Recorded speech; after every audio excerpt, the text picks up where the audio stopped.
A lull in fighting has made way for potential dialogue.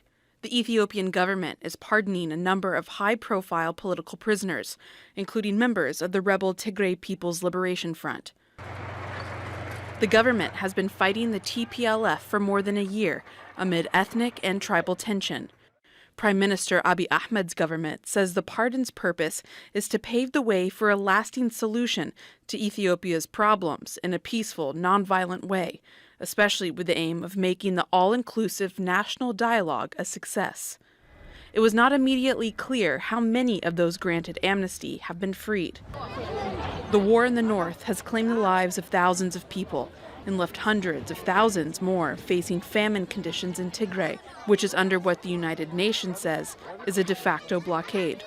UN Secretary General Antonio Guterres welcomes the news of the pardon on Twitter, saying, "I will remain actively engaged in assisting Ethiopia to bring an end to the fighting and to restore peace and stability." The pardons coincide with Orthodox Christmas, a day widely celebrated by Christians in Ethiopia. It also overlaps with a visit by U.S. envoy Jeffrey Feltman, who is pushing for talks. The conflict has threatened to tear apart Africa's second most populous state and destabilize the Horn of Africa region. But can the Nobel Peace Prize winning Prime Minister negotiate a solution in his country divided by war? Leah Harding, Al Jazeera. Ethiopia released on Friday high-profile opposition leader Esikndr Nega. The journalist, blogger and founder of the Balderas for Genuine Democracy Party had been detained for over a year in a maximum security prison in Addis Ababa. He is one of several opposition figures who were jailed back in July 2020 after deadly protests in the capital and the surrounding Oromia region followed the murder of popular Oromo singer Hachalu Hundessa.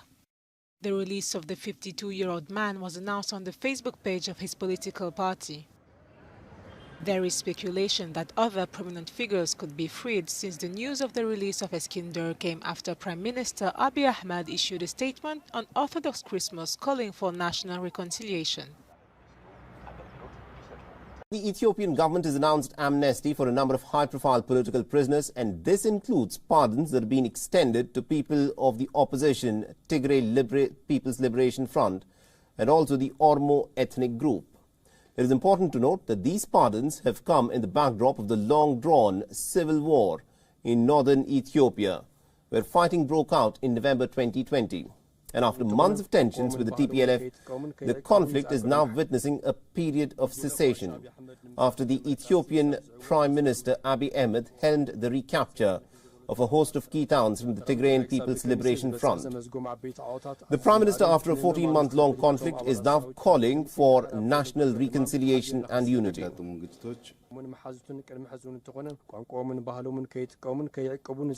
number of people who have been freed hasn't been confirmed yet, but United Nations Secretary General Antonio Guterres has reiterated that he will remain engaged in an effort to end the conflict.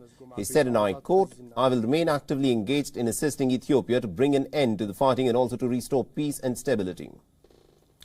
Now, according to the U.S. State Department spokesperson Ned Price, the United States will work to see that any positive momentum from discussions can be quickly realized. Now, Amhara politician Esikndr Nega is said to be one of the prisoners who's been freed. And Jawar Mohammed, an Oromo media mogul and a one-time Abiy Ahmed ally turned opposition leader, who was also arrested after the 2020 bloodshed, was also given a presidential pardon.